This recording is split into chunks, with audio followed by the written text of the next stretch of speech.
Durante la Edad Media existía una enorme desproporción entre la gravedad del crimen y la dureza del castigo.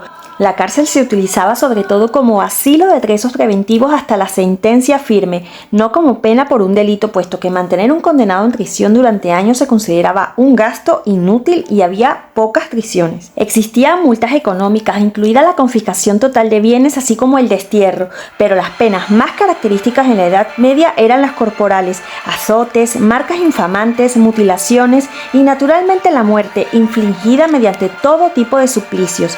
Acostumbrados a los horrores de la guerra y a la incertidumbre de la vida, presa de un sentimiento constante de inseguridad, los hombres y las mujeres de la Edad Media creían que la justicia se basaba en el antiguo ojo por ojo y diente por diente, y que la violencia había que castigarla con la violencia. Los castigos debían servir como escarmiento para el delincuente y también como advertencia al resto de la población, y por eso se llevaban a cabo en público en presencia de la comunidad para demostrar visualmente las consecuencias de alterar el orden establecido.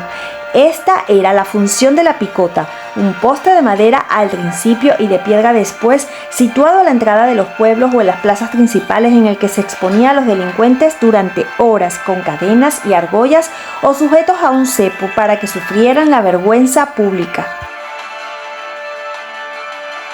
La exposición en la picota podía ir acompañada de azotes con los que se castigaban múltiples delitos, por ejemplo, la blasfemia. Otros castigos implicaban la mutilación del cuerpo del reo, una práctica habitual en la justicia de la Edad Media. Se la consideraba eficaz por su efecto disuasorio y también respondía a la idea de que había que castigar el órgano por el que se había cometido el delito. De esta forma, el robo se castigaba con la amputación de manos, incluso en pequeños hurtos cuando el ladrón no podía pagar una pena económica. También se practicaba la amputación de orejas o de nariz en el caso de las mujeres adúlteras. Estas mutilaciones servían como marcas para reconocer a los delincuentes.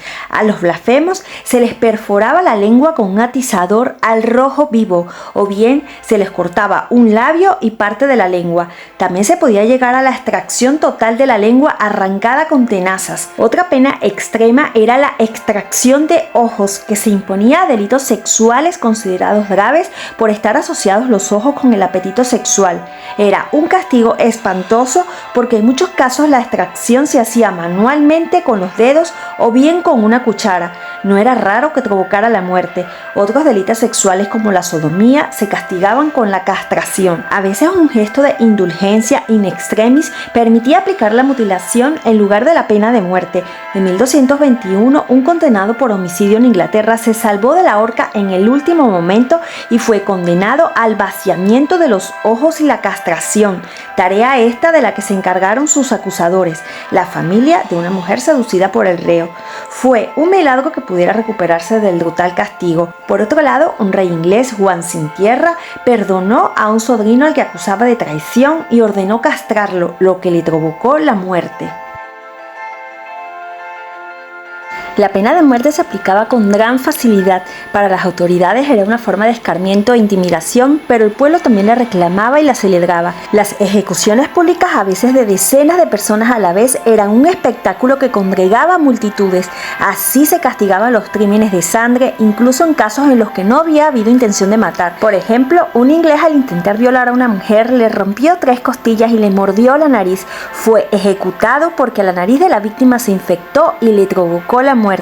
Sin embargo, la principal causa de pena de muerte eran los delitos contra la propiedad. La horca era el método más habitual de ejecución para los reos procedentes del pueblo llano y culpables de delitos más o menos corrientes. Las horcas se colocaban en lugares elevados y los cadáveres permanecían colgados durante largo tiempo a la vista de toda la población. En cambio, la decapitación se reservaba a los delincuentes de clases altas y también a las mujeres.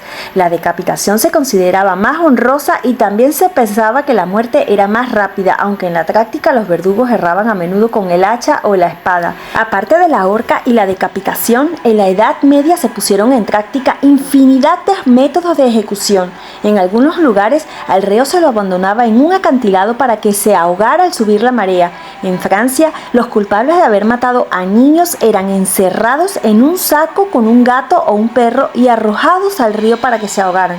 A veces a los homosexuales se les enterraba vivos. En Francia estaba arraigado el método del escaldamiento, consistente en sumergir a los culpables en calderos con agua o aceite hirviendo. Los peores crímenes se castigaban con la muerte en la hoguera, en la creencia de que el fuego conllevaba la purificación del cuerpo y a la expiación de los delitos. Candidatos a este castigo eran los delincuentes sexuales, culpables de violación, incesto, homosexualidad o bestialismo, así como los acusados de brujería y herejía. El crimen que daba lugar a un ensañamiento más brutal en el momento de la ejecución, hasta extremos que hoy nos parecen inverosímiles, era el de la traición contra el rey.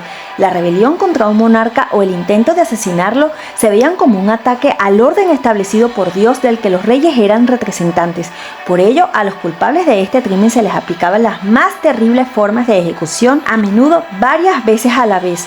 Una de ellas era el descuartizamiento. Los brazos y piernas del reo se ataban a 4 caballos a los que se acuijaba hasta que arrancaban los miembros del desventurado. El suplicio del condenado no se interrumpía ni siquiera cuando expiraba. El cadáver quedaba expuesto largo tiempo, años incluso, colgado de las piernas y preso de las alimañas.